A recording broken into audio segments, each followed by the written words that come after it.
Yan, this is my favorite ngayon, funnels, no? So, ano ba yung funnels na yan? Ba't paulit-ulit ka, coach? Ano ba yung funnels? Hindi ko mag-gets. So, ngayon, speak ko sa inyo kung ano yung funnels. So, before, nagsimula ako sa online selling, no? Gumagamit tayo ng Facebook ads to get a customer, correct? Okay? So, nag-provide kami kay Facebook ads ng pera and then we get customers, we get sales, and masaya, happy. Okay? So, as long as mas malaki yung sales mo, yung profit mo sa ads mo, kumikita ka. Okay? But then, dumating yung time na marami na nag-Facebook ads, dumadami na yung competitors, dumadami na yung nag-run ng e-commerce ads, lumaki yung ad spend. Meaning, mas malaki na yung ads kaysa sa sales. So, hindi ka na profitable. So, I had to find the way para labanan ang problema na yun. Okay? So, ngayon, naghanap ako ng iba't ibang ways. Nag-live selling kami, pero it's still, iba pa rin ng Facebook ads. Iba pa rin nag-advertise ka kasi may instant sales. Sabi ko, kailangan ko magawa ng paraan to. Until, I was about to give up, no? Kasi talagang ang hirap eh. Meron akong team member before na dating katrabaho sa McDonald's. Sabi niya, Sir, alam mo ba sa McDonald's, sa amin, na-experience mo na ba na kapag nagpunta ka ng McDonald's, okay, umorder ka ng burger, umorder ka ng hamburger, and then sasabihin sa'yo ng cashier na, Sir, add na tayo ng ano dyan, ng Minute Maid, add na tayo ng juice, add na tayo ng fries, sayang naman yung matitipid nyo. Okay? And then, minsan, umuoo ka, minsan hindi. It turns out, yung bagay na yun, okay, yung pagtanong sa'yo na yun ng cashier, tinatrack pala nila yun. Tinatrack nila lahat yun ng mag-yes, ng mag-no. Turns out, 40% ng sales nila galing dun. 40%. Okay, so imagine kung gaano kalaki yun. 40%. So sa branch nila, they were doing a million. Let's say, pagkatanda ko, they were doing 1 million a day. So malakas yun eh. Sa branch nila, I think, nasa Glorieta yata yun, Makati. So, they were doing 1 million a day on average. So, 40%, imagine, 400,000 ng sales nila nanggagaling sa by cashier, by simply asking question kung gusto nyo ba ng fries, gusto nyo ba ng juice. Dahil lang dun. 40%. Kahit i-search mo sa Google, 40%. 30 to 40%. So, ngayon, na-realize ko na 40%. So, that's sa 1 million, 400,000 dun galing. E, paano kung 2 araw, 800K? Paano kung ano yun? Paano kung 1 month, magkano na yun? 12 million? So, dahil, by simply asking the question, meron kang extra 12 million in sales in a year or in a month, that's 120 million a year. So, imagine kung hindi nila gawin yun, yung simpleng question na yung alisin nila, hindi nila gawin, ang laking bagay pala ang nawawala sa kanila. Ang laking pera ang nawawala sa kanila. So, doon ako napaisip na, paano natin to gagawin sa online? Paano natin to ilalagay sa products natin? Kasi kung magagawa natin, malayong mas profitable tayo. Mas malayong mas malaki kita. Kasi imagine you have 2 stores, imagine na lang, left and right. May 2 tindahan magkatabi. Sige, mag-drawing tayo. Pasensya na, hindi ako magaling mag-drawing. Pero, ayan, si store number 1, ito yung si McDonald's. Okay? Ayan, dyan yung mga sige, ito na lang. Wait, mag-draw tayo. Ayan. Okay, si store number 1, ito si McDonald's. Okay? Andyan siya. So ngayon, lahat ng mga tao naglalakad dyan. Ayan. Okay. May katabi siya, store number 2 kalaban niya. For example lang si Jollibee. Nasa same sila na spot, same na pwesto, nasa same na mall, kunyari Glorieta. Parehas lang nasa Glorieta. Okay. Lahat ng tao na dumadaan is same number lang, parehas lang. Sa may ating 2,000, 3,000 tao dumadaan dyan araw-araw. Parehas ang number ng tao na pumapasok sa mga tindahan nila. Okay, let's say parehas silang may, kunyari lang, 1,000 na pumasok sa business nila everyday, 1,000. Or ano na lang, sige, 150. 500 para ano. Hindi naman okay. 500 customers parehas. Okay? Tig 500 sila. Tapos ngayon, parehas sila ng number of sales a day. Parehas silang may, let's say, 1 million sales a day. 1 million sales. Ito, 1 million. Ngayon, dahil parehas sila ng number ng customers, parehas sila ng number na pumasok, itong nasa kanan, hindi nagtanong. Okay, itong nasa kaliwa, nagtanong kung gusto nyo na ba ng fries, gusto nyo ng burger, gusto nyo ng upsize. Yes. So, dahil doon, naging 1.4 million ang sales niya. Ito, same sa 1 million. So, same number of people na pumasok sa store nila, okay, same quality ng tao, pare-parehas lang na may pera. Pero ito, mas malaki sales, ito hindi. Dahil sa simpleng question lang. And that's in 1 day. Kung 30 days, that's an extra 12 million. In a year, that's extra 120 million. So, nagtataka to, bakit mas malaki ang kinikita sa akin ito? Pares lang naman ang pumapasok sa aming customer sa araw-araw. Dahil lang sa simpleng question na, gusto mo bang i-upsize yan? Or gusto mo bang nito? Gusto mo ba ng fries? Gusto mo ba ng orange? Gusto mo ba ng orange juice? So, ngayon, going back to the presentation, doon ako napaisip, paano natin ito gagawin online? So, naghanap ako ng mga tools. Turns out, marami pala. Marami palang tools dyan. May mga softwares like ClickFunnels, mga funnel builder.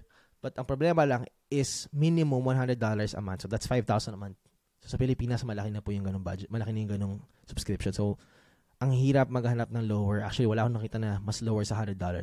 So, sabi ko, sige, try ko na. Total, mababawi ko naman to. Kung baka kakita, yung $100, babayaran lang din ng upsell yan. So, I did.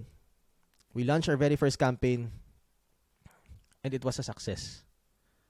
So, yung sales namin na normal, okay, yung normal sales na ina-expect namin, ang laki ng dinagdag. So, ano naging itsura na sa online? Okay? So, ganito siya. Okay, lagi ko pinapakita na number 1, you have social media ads.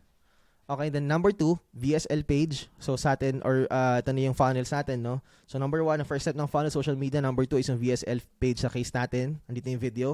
Then number 3, checkout. Para makikita mo ngayon ang difference. So, normal websites or sa normal stores, makakita ka ng maraming products dyan. Pero sa funnel, iisa lang ang goal niya is mabenta lang yung product mo. But, at multiple price points and multiple offers. Okay? Walang home button, walang contact, walang about us, walang kahit ano. Ang goal lang niya is mag-order ka ng product. That's it. And then, checkout. Pipili sila ng offers, ng bundles. So, sa simpleng bagay lang na yan, lumaki ang sales. Nag-increase ang sales. Okay, so step 1, social media. Number 2, VSL. Pag-click na lang ng ads, VSL page, and then i-offer sa kanila yung bundles mo, yung offers natin, yung products natin. Then number 3, order page na sila. So, in fact, papakitaan ko kayo ngayon para mag-guess nyo na lang talaga ng isang sample. Let's say itong product na to, para makita nyo kung gaano kalaki na ad na sales. So, as you can see, ito sa store na to, makikita nyo yung original price ng product is $1,499 lang kapag isa lang. Okay? So, what we're doing before is binibenta natin is itong product na to, walang other options. Okay? So, imagine if makakuha to ng 7, let's say currently itong store na to, meron siyang okay, 39,000 sales. 17 orders. Okay, 17 orders. Okay, so 1,400. Okay, compute natin. 1,499 times 17. Dapat 25,000 lang yan. Dapat 25,000 lang sales yan. Pero bakit 39,000? Bakit 39,000? Okay, so 39 568 times.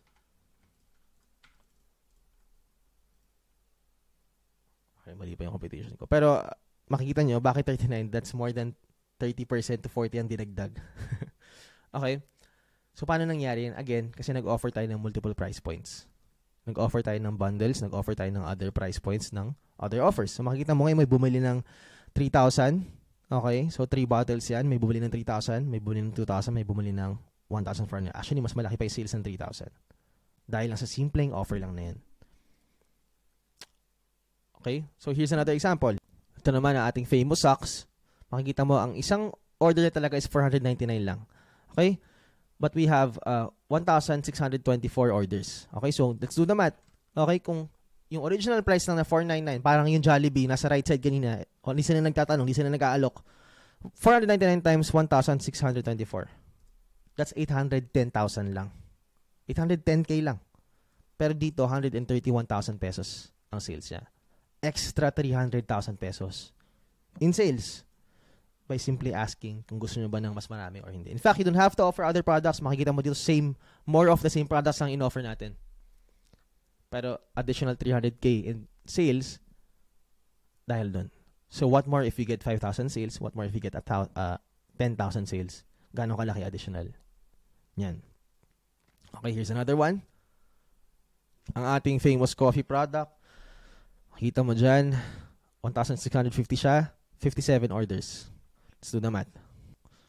1,650 times 57, we have 94,000 na. Pero bakit 125? Again, more of the same product lang yan. Wala pang upsells. Actually, hindi pa tayo nag-offer ng ibang products yan dahil lang nag-suggest tayo ng other offers. That's how powerful funnels are. So basically, Nung ginawa ko to, yung profits ko sa funnel, basically siya na nagbayad sa software na ginamit ko nun. So ngayon, since lagi namin siyang ginagawa, paulit-ulit, nagiging expensive. So sabi namin, why not, gawa tayo ng solusyon para sa Pilipinas na lang. Maghanap tayo ng solusyon para dito sa atin, sa local, na abot kaya ang presyo kaysa magbayad tayo ng $100. Though, sa $100, pasok naman, profitable naman, kumbaga nababawi naman. Pero alam kong kaya pang mas murahan yun. Doon na nagsimula, doon na lumabas yung idea sa CartFunnels. So si CartFunnels, siya yung makakatulong sa atin para ma-double yung sales natin nang hindi tayo nag-a-add ng more ads.